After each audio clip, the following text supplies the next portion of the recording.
আজকে যারা এসেছেন তাদেরকে অভিনন্দন জানিয়েই কেন আমি আজকে এসেছি এ ব্যাপারে দুই একটি কথা বলতে চাই। ভেরি রাইটলি এই চার্চের যিনি সেক্রেটারি তিনি বলেছেন, সম্ভবত এটি আমাদের জীবনের প্রথম ইন্টারাকশন।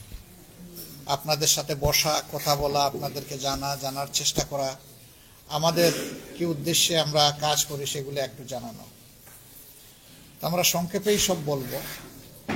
যে কথাটা এখানে এসেছে যে আমরা আসলে এক জায়গা থেকেই সবার জন্ম হয়েছে। আমাদের গ্র্যান্ডফাদার একজন, তিনি হচ্ছেন হযরত আদম আলাইহিস সালাম। মাদার একজন, তিনি হাওয়া আলাইহিস সালাম। ইসলাম আল্লাহ তাআলার প্রেরিত সমস্ত প্রফেট যারা আছেন সবাইকে রেসপেক্ট করে এবং এটা আমাদের ইমানের অংশ। তারা আল্লাহর প্রফেট, তারা আল্লাহর মেসেঞ্জার, আল্লাহর পক্ষ থেকে বাণী নিয়ে এসেছিলেন, মানুষের কল্যাণের জন্য এসেছিলেন এবং আজীবন তারা মানুষের কল্যাণে কাজ করে বিদায় নিয়েছেন। এটা আমাদের ফেইথের অংশ। আমাদের ফেইথের বাড়তি একটা অংশ আছে, এটা শুধু আপনাদের রিলিজিয়নের সাথে রিলেটেড। এটি হচ্ছে যে দুনিয়ার শেষ প্রান্তে গিয়ে যখন মহাবিপর্যয় মানবতার মধ্যে বিশৃঙ্খলা দেখা দেবে, তখন হযরত ঈসা আলাইহিস সালাম আবার আসবেন দুনিয়ায়। অনলি নবী যিনি দুইবার দুনিয়ায় আসবেন, আর বাকি সকলের আগমন মাত্র একবার ঘটবে। এটা আমাদের কোরআনের বাণী।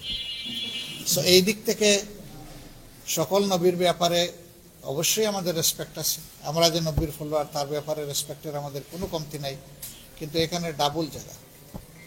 আমরা সেই কমিউনিটির সাথে আজকে বসেছি। এই বসাটা দেরিতে হলেও আমাদের জন্য সৌভাগ্য। বাংলাদেশ ছোট্ট একটি দেশ, এখানে 180 মিলিয়ন বা 18 কোটি মানুষ বসবাস করে। নারীরা আছেন, পুরুষরা আছেন। আমাদের এটা একটা সাজানো ফুলের বাগান। এই বাগানে বেসিক্যালি 4টা ধর্মের মানুষ আমরা এখানে বসবাস করি।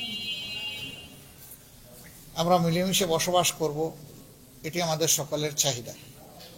কিন্তু মাঝে মধ্যে কিছু উতুম পেছা আমাদের বাগানে ঢুকে যায়, ঢুকে আমাদের ফুলকে এলোমেলো করে দিতে চায়, আমাদের সৌন্দর্য ধ্বংস করতে চায়, আমাদের মিউচুয়াল হারমোনি বা পারস্পরিক যে সংহতি আমাদের আছে এটা নষ্ট করতে চায়।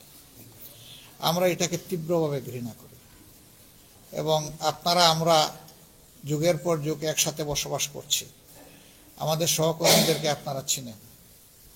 আশা করি এ ব্যাপারে আপনারা একমত হবেন আমার সাথে যে আমাদের সহকর্মীরা মানুষের সামনে দৃশ্যমান যে সমস্ত সামাজিক উপক্রম আছে এগুলোর সাথে আমাদের সহকর্মীদের কোনো সম্পর্ক নেই। আমাদের লোকেরা চাঁদাবাজি করে, অন্যায়ভাবে কারো সম্পত্তি দখল করে, কারো ইজ্জতের উপরে হাত দেয় না, চুরি ডাকাতি করে না। আমাদের লোকেরা মানুষকে ধোঁকা দেয় না এবং কোনোভাবেই মানুষের উপর জুলুম করাকে নিজের জন্য হারাম মনে করে। তারপরে এই কথা আমি বলবো যে আমরা ফেরেশতা নই। আমাদেরও ভুলভ্রান্তি আছে। ভুলভ্রান্তি হলে কেউ আমাদেরকে ধরে দিলে আমরা তার কাছে কৃতজ্ঞ থাকি এবং সংশোধন করার চেষ্টা করি। কিন্তু এই ধরনের সামাজিক কোনো অপকর্মকে আমরা কখনো প্রশ্রয় দিই না। এটি আমাদের নীতি বিরুদ্ধ।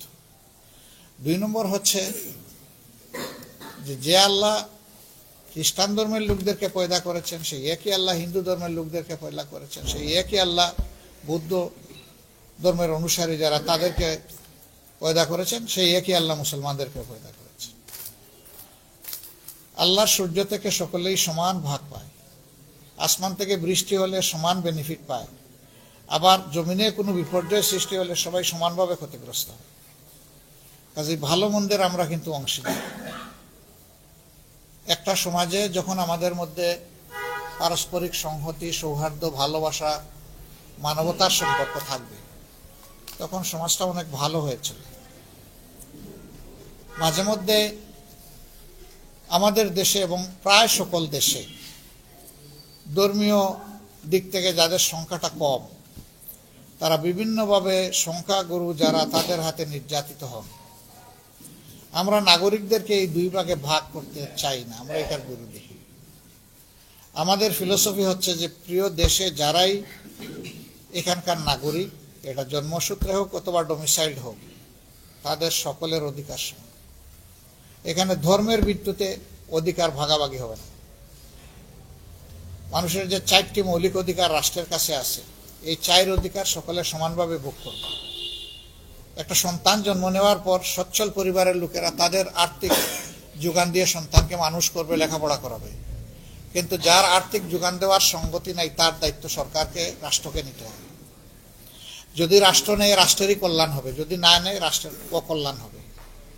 কারণ এই মানব সন্তান যখন সুশিক্ষা থেকে বঞ্চিত হবে, তখন একদিন বড় বড় হাইরেজ বিল্ডিং এর দিকে তাকাবে আর বলবে, তুমিও মানুষ, আমিও মানুষ, তো আমার অবস্থা যেমন কেন? তখন তার মধ্যে কিন্তু বিদ্রোহের আগুন জ্বলে উঠবে, যে আমাকে ডেপ্রাইভ করে এই 20 তলা 34 তলা হয়েছে। সে কিন্তু আমাকে রেসপেক্ট করবে না, আমি যে 20 তলায় থাকি। সে আমাকে ঘৃণা করবে। তাকে ঘৃণা করতে আমি শিখিয়েছি, তার অধিকার আমি রাষ্ট্র দেইনি, সমাজ দেইনি বলে সে আমাকে আজকে ঘৃণা করছে। তাকে যদি মানুষ হিসাবে গণ্য করে আমরা তার মানবিক বিকাশে সহায়তা করতাম, তাহলে আজকে সে এই পর্যায়ে পৌঁছত না। আমি একবার আমাদের বস্তিগুলাতে একটা জরিপ চালিয়েছিলাম। 134টা বস্তিতে জরিপ চালায় কিছু ফাইন্ডিংস আমার সামনে আসলো। আমি দেখলাম যে সমাজের যত সন্ত্রাস, যত অপকর্ম 2 জায়গার মানুষ করে। এক হইল সবচেয়ে উচ্চ শিক্ষিত যারা, তারা সন্ত্রাস করে কলম দিয়ে, ব্রেইন দিয়ে। আর যাদের কলমের জোর নাই, ব্রেইনের জোর নাই, তারা করে হাত দিয়ে। এবং এই অংশটা ম্যাক্সিমাম বের হয়ে আসে বস্তি থেকে। আসবে না কেন? সেও মানুষ। একটা বস্তির মধ্যে হয়তো 50টা কুপি আছে, সেখানে শত শত মানুষ বসবাস করে, মানুষ হয়ে ইতর জীবন যাপন করে, যেটাকে আমরা বলি মানবেতর জীবন। সেখানে সভ্যভাবে বাস করার কোনো উপায় নেই। এই ছেলেটা শিক্ষার আলো থেকে বঞ্চিত, তার স্বাস্থ্য সেবা থেকে বঞ্চিত, তার মানবিক বিকাশ থেকে বঞ্চিত। ওই যে আগে বললাম, তখন সে ফেরসাস হয়। আর সমাজের যে সমস্ত দুষ্ট লোক তাদেরকে ব্যবহার করে, ওদের দিয়ে প্রথমে মাদক, অস্ত্র এগুলার সংরক্ষণের ব্যবস্থা করে ওদের এখানে নিরাপদ জায়গা। এরপরে এদেরকে দিয়ে এক জায়গা থেকে আরেক জায়গায় চালান দেয়। চালান দিতে দিতে খাওয়া শিখায়। এরপরে এক সময় সেই ক্ষুদ্র ব্যবসায়ী হয়ে যায় যে চালান দিত আগে। এরপরে এক সময় ওকে দিয়ে ডাকাতি করানো, ছিনতাই করানোর প্রয়োজন হয়। ওকে মাথা ভাঙ্গা মোটরসাইকেল দেয়, যেটার কোনো licence registration up to date নাই। ধরা খাইলে সেই আবার গিয়ে ওরে ছুটাই আনে। তখন আবার ওর কবজার ভিতরে থাকে, গডফাদারের কবজার ভিতরে থাকে। একটা বিশেষ সার্কেলের মতো একে ঢুকায় ফেলে, একে বের হওয়ার আর কোন রাস্তা দেয় না। ওয়ান ওয়ে টানেল, একদিকেই দৌড়াবা, পিছনের দিকে আর ফিরে যাওয়ার কোনো রাস্তা নাই। তো দৌড়িতে দৌড়িতে সেও গিয়ে পড়ে খাদে, আর যে তার পিছনে গডফাদার ওরেও টানে খাদে। এইভাবে আমাদের সমাজ ধ্বংস হয়। আমরা এখন দেখি যে 2 শ্রেণীর মানুষ এই সমস্ত মদ মাদকতায় লিপ্ত, একদম হাইয়ার ক্লাস আর একদম নিচের জায়গা। এর জন্য আমরা সমাজ দায়ী, রাষ্ট্র দায়ী, রাজনীতিবিদরা দায়ী, আমাদের দেশের কলুষিত রাজনীতি দায়ী। রাজনীতি যারা করবে তাদের রাজকীয় মন থাকবে, তাদের মনে সমস্ত মানুষকে ধারণ করতে হবে, তাদের মধ্যে হিংসা, প্রতিহিংসা এবং লোভ থাকবে না। কিন্তু আমরা তো এর ঊর্ধ্বে উঠতে পারলাম না। আমাদের আগের 23 বছর, পরের 53 বছর একই তো অবস্থা আমাদের। 66 বছর তো আমরা একভাবেই কাটাই দিয়েছি। 76 বছর, এই 76 বছর আমরা একইভাবে আমরা কাটাই দিয়েছি। এর জন্য আমরা দায়ী। তো বলবেন যে আপনার মতো তো অনেক সুন্দর সুন্দর কথা আগেও অনেকে বলেছে, তো সমাজকে দেওয়া কথা তো রাখে না। এখন মিডিয়ার যুগ, প্রত্যেকটি মিডিয়া আমাদেরকে ধারণ করে এবং তাদের আর্কাইভে আমাদের কথাগুলো রেখে দেয়। যখনই আমাদের কোনো বিচ্যুতি ঘটবে, মিডিয়া তখন আস্তে করে ছেড়ে দিয়ে বলে, আপনি না বলেছিলেন। তখন একটা চাবুক মারে আমাদের উপর। যাদের লাজ লজ্জা আছে, এই চাবুক খেয়ে তারা সোজা হয়ে যায়, সংশোধন হয়।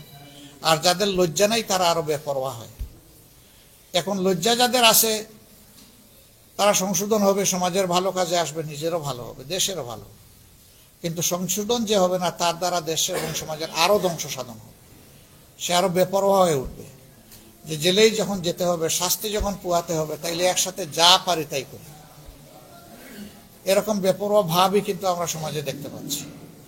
আমি দায়িত্ব নিয়ে বলতে পারি এবং বিশ্বাস করি, রাজনীতিবিদরা ঠিক হয়ে গেলে দেশের 99% মানুষ ঠিক হয়ে যায়। কিন্তু রাষ্ট্রের শাসকরা যদি ঠিক না হয়, তাইলে কাউকেই ঠিক করা সম্ভব। অনেকে বলেন যে এটা করিও না, ওইটা করিও না, ওইটা করিও না। তার কর্মীরা বলে আপনি কি করেছেন আমি জানি না। এখন যে নেতা নিজে অপরাধে লিপ্ত, সে যখন তার কর্মীকে ভালো কথা বলে, কর্মী তখন পেঁচার মতো হাসে। আপনি না বলেছিলেন, আপনি না এটা করেছিলেন, তখন তো কিছু করার থাকে না। আমি বিশ্বাস করি যারা নির্দিষ্ট ধর্মে বিশ্বাস করে তারা কখনো বেপরোয়া হতে পারে না। তারা সবাই বিশ্বাস করে জীবন আমার শেষ নয়, আরেকটা জীবন আমার জন্য অপেক্ষমান। সেই জীবনে গিয়ে আমাকে ফাইনাল ডে অফ জাজমেন্টে আমাকে দাঁড়াতে হবে, আমার অ্যাকাউন্টেবিলিটি হিসাব ওখানে মিলিয়ে দিতে হবে। যিনি মিলিয়ে দিতে পারবেন তিনি সাকসিডেড হবেন, যিনি মিলিয়ে দিতে পারবেন না তিনি কট হয়ে যাবেন।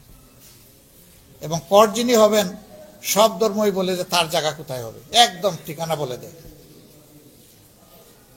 আপনারা যারা ধর্মকর্ম করেন, আমি বিশ্বাস করি আপনারা নিজের কল্যাণ কামনা করেন, মানব জাতির কল্যাণ কামনা করেন, যে দেশে জন্ম নিয়েছেন সেই দেশের কল্যাণ কামনা করেন। দেশ আমাদের সকলের, এই দেশের প্রতি ইঞ্চি জায়গার উপরে আমাদের সকলের হক আছে। এই জন্য ঢাকার মানুষকে পঞ্চগড়ে জমি কিনতে পারে, তার হক আছে বলেই পারে, নাইলে সে পারছে না। এখন শুধু সম্পদের মালিক হওয়াই আমার দায়িত্ব নয়, বরঞ্চ এই সম্পদকে রক্ষা করা আমার দায়িত্ব। মালিকানা যার যার সামর্থ্য অনুযায়ী, কিন্তু রক্ষা করার দায়িত্ব সকলের সমান। কারণ দেশ বাঁচলে আপনি বাঁচবেন, আমিও বাঁচব। দেশ যদি কোনো হুমকির মুখে পড়ে, আপনিও পড়বেন, আমিও পড়ব। যখন কোনো সন্ত্রাসী কোনো জায়গায় হামলা চালায় কমন কোনো মবের উপর, তখন সে দেখে না কে কোন ধর্মের, সে তখন চালায় দেয়। আল্লাহর পক্ষ থেকে মানুষের জন্য যখন শাস্তি আসে, তখন বেছে বেছে শুধু ভালো তাদেরকে আল্লাহ এসকেপ করেন না। কেন করেন না? ওদের সামনে অপকর্ম হয়েছে, ওরা কিন্তু প্রতিবাদ করেনি, এই জন্য সকলেই শাস্তির উপযুক্ত হয়েছে। অন্যায়কারী এবং অন্যায়ের প্রতিবাদ নাকারী দুই যে করে না, ইকুয়াল স্ট্যাটাস, সমান, কোনো বেশ কম নাই। তো আমরা তো বিশ্বাস করি যে এই দেশকে আমরা সবাই ওন করি, ভালোবাসি। আপনাদের চেয়ে আমি বেশি ভালোবাসি এই দাবি আমি করি না কখনো। আমি মানুষের চেয়ে ভালো মানুষ এটাও আমি কখনো চিন্তা করি না। ওরা আমার পার্সোনাল বিলিফ হচ্ছে যে আমার চাইতে প্রত্যেকটা মানুষ ভালো। আমি যদি কিছু ভালো হওয়ার চেষ্টা করে থাকি, তাইলে অন্য মানুষটা আমার চেয়ে ভালো। বলবেন যে আপনি কি চোরকেও ভালো মনে করেন? চোরের একটা দোষ হচ্ছে সে চুরি করে, তার যদি আরো কোনো হিডেন গুণ থাকে যেটা আমি জানি না, ওই গুণের কারণে তো সে মানবতার জন্য কল্যাণকারী হয়ে যেতে পারে। আমি তো তার সবকিছু জানি না, তার ভিতরের খবর আমি রাখি না। ভিতরের খবর একমাত্র সত্তা, যিনি আল্লাহ, প্রভু, গড, ঈশ্বর, আমরা যাই বলি, একজনই রাখে, এর বাইরে তো কেউ রাখে না। তা আমরা এই দেশটাকে মিলেমিশে ভালোবাসতে চাই, সুন্দর করতে চাই। জামাতে ইসলামী সম্পর্কে কিছু অপপ্রচার আছে। এটা হলো যে আমাদের দ্বারা মাইনরিটি সম্প্রদায়ের মানুষেরা, সংখ্যালঘু সম্প্রদায়ের মানুষেরা, ধর্মীয় সংখ্যালঘু সম্প্রদায়ের মানুষেরা ক্ষতিগ্রস্ত হন, আক্রান্ত হন। আমার এই ক্ষুদ্র বয়সে আমি যতটুকু দেখেছি, আমি আগেই বলেছি আমরা ফেরেশতা নই, ভুল ত্রুটি কেউ করতেই পারে, কিন্তু আমাদের সংগঠন সামগ্রিকভাবে এই অপকর্মে জড়িত নয়। বিশেষ করে আমাদের দায়িত্বশীল নেতৃবৃন্দ কেউ জড়িত নয়। অন্য জায়গায় কিন্তু নেতাদের পেটেই ঢুকে এগুলা। আমাদের এখানে আল্লাহর মেহেরবানি ব্যতিক্রম, আমরা কাউকে এলাও করি না। ওই সমস্ত বেতমিজি করে জামাতে ইসলামীতে কারো জায়গা নেই। আমরা আস্তে করে সুইপ করে দেই, এটি আপনার ঠিকানা নয়, আপনি ভিন্ন ঠিকানা খুঁজেন, অথবা আপনি সংশোধিত হয়ে এখানে আসেন। এটা আপনি করতে পারবেন না।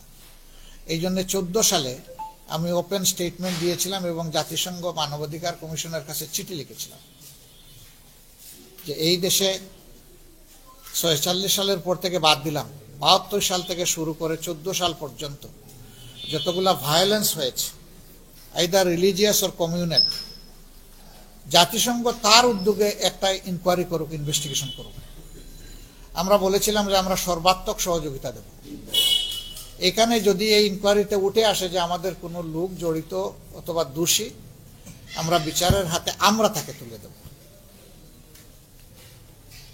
জাতিসংঘ এটা করে নাই, কেন করে নাই? হয়তো আমাদের ছোট চিঠি তাদের পছন্দ হয় না, এই জন্য করে নাই। আমরা এই দেশের সরকারকেও বলেছিলাম আপনারা করেন, তবে আপনাদের একার করা আমরা মানব না। আপনারা মাল্টিনেশনাল অথরিটিকে এখানে এঙ্গেজ করতে হবে। দুনিয়ার কিছু মানবাধিকার সংস্থার হাতে এই দায়িত্ব দিয়ে দেন, তারা করুক। এমনেস্টি আছে, হিউম্যান রাইটস ওয়াচ আছে, human right commission of Asia আছে, তারা করুক। তারা করে দেখুক কোন দল কোন সংস্থা কতটুকু বাড়াবাড়ি করেছে। আমি সবসময় আমার বিভিন্ন ধর্মের ভাইদের সাথে যখনই দেখা হয় আমি বলি যে আপনারা সাহস একটু করেন, একটু করতে হবে। সাহস করে সাদাকে সাদা বলেন, কালোকে কালো বলেন। আমি কালো হলে আমাকেও ছাড়বেন না, আমারও ধরেন। আমার কোনো সহকর্মী কালো হলে ওরেও ছাড়বেন না, ওরেও ধরেন। কিন্তু কালোকে চাপিয়ে রাখবেন না। কালোকে চাপিয়ে রাখলে তো ও আলো কুচকুচে কালো হবে, আরো বেশি দুষ্টামি করবে। সে বুঝবে যে এই সমস্ত করার পরেও তার কিছু হয় না।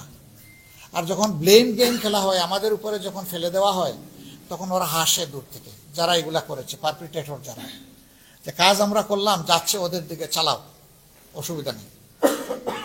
এই জন্যে শুধু এই ব্যাপার না, সমাজে এই ধরনের যত অপকর্ম হয় সবগুলার ক্ষেত্রে কোমর সোজা করে, বুক শক্ত করে আমাদেরকে কালোকে কালো বলতে হবে, সাদাকে সাদা বলতে হবে। যদি আমরা তা বলতে পারি তাহলে এই সমাজের দুষ্টারা গুহায় আশ্রয় নিতে বাধ্য হবে। এরা সমাজের উপরে কোনো তাণ্ডব চালানোর সাহস করবে, এবং তখন আমরা সকলে মিলে ওদেরকে প্রতিরোধ করব। এখানে কোনো দলও দেখবো না, ধর্ম দেখবো না, সবাই সবার পাশে দাঁড়িয়ে যাব। একজনের উপরে আঘাত হলে সবাই বলবো যে আছে, তুমি এখানেও, তোমার সাথে আমরা আছি। যে আঘাতপ্রাপ্ত হবে আমরা তাকে আশ্বস্ত করব, শক্তি দিব। যদি এরকম একটা সমাজ আমরা বিল্ড আপ করতে পারি, এই সমাজ দুনিয়ার জন্য একটা উদাহরণ। আমরা এরকম একটা সমাজ নির্মাণের স্বপ্ন দেখি। আমার এই কথাগুলো আপনারা রেকর্ড করে রাখেন, আমার কোনো আপত্তি নেই।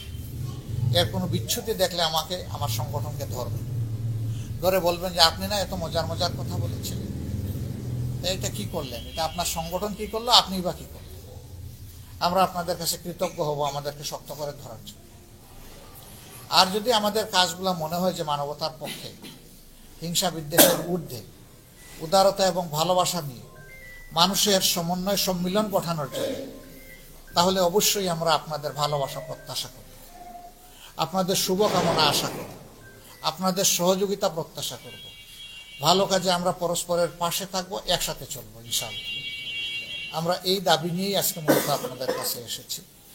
এখন আপনারা মন খুলে আমাদেরকে পরামর্শ দিন, প্রিয় দেশকে আরো সুন্দর, এই সমাজকে আরো বেশি বিকশিত করার জন্য, আমাদের প্রত্যেকটা শিশুকে আমরা যাতে এই দেশের যোগ্য নাগরিক হিসেবে গড়ে তুলতে পারি, এই সব বিষয় সামনে রেখে ন্যায় বিচার যাতে প্রতিষ্ঠিত হয়, ডিসপ্যারিটি বা বৈষম্য যাতে না থাকে, এর জন্য একটা সংগঠন হিসাবে আমরা কি করতে পারি, আমাদেরকে আপনারা একটু পরামর্শ দিয়ে সাহায্য করুন। আমরা আপনাদের কাছে কৃতজ্ঞ থাকব, এবং আমরা আশা করব যে আজকের এই পরামর্শ দেওয়া শুরু হলো, এটা যেন শেষ না হয়। আমাদের চলার পথ এখন থেকে হাতে হাত ধরে হবে ইনশাআল্লাহ, এবং আপনাদের অব্যাহত পরামর্শ সহযোগিতা আমরা চাইতেই থাকি। দেশের সাথে, মানবতার সাথে আমাদেরকে আপনারা সহযোগিতা করবেন, এবং যখন আমাদেরকে আপনাদের ভালো লাগবে তখন আমাদের জন্য একটু দোয়া করবেন। আপনারা যদি আমাদের সাথে অংশগ্রহণ করতে চান, দরজা খুলে আপনাদেরকে বুকে জড়ায় ধরব, কোনো সমস্যা নেই। আমাদের ধর্ম আপনাদের গ্রহণ করতে হবে না, আপনার ধর্ম আপনি নিরাপত্তার সাথে পালন করবেন। আমি চওড়া গলায় সবসময় বলি, নিশ্চয়ই কিছু কনসার্ন, কিছু উদ্বেগ আছে বলেই তো বিভিন্ন সময় গির্জা, মন্দির এগুলো আমাদের পাহারা দিতে হয়। আমরা এমন একটা দেশ গড়তে চাই যেখানে মসজিদও পাহারা দেওয়া লাগবে না, গির্জাও পাহারা দেওয়া লাগবে। সেই নিরাপত্তা আমরা এসার্ট করতে চাই, নিশ্চিত করতে চাই। তা আপনাদের কাছ থেকে এখন কথা শুনবো। আমাদের বোনেরা আছেন, ভাইয়েরা আছেন, আপনারা খোলা মনে আজকে কথা বলবেন। আমি শুনতে এসেছি, সময় বেশি নিয়েছি বলে দুঃখিত, আমাকে ক্ষমা করবেন। সবাইকে ধন্যবাদ।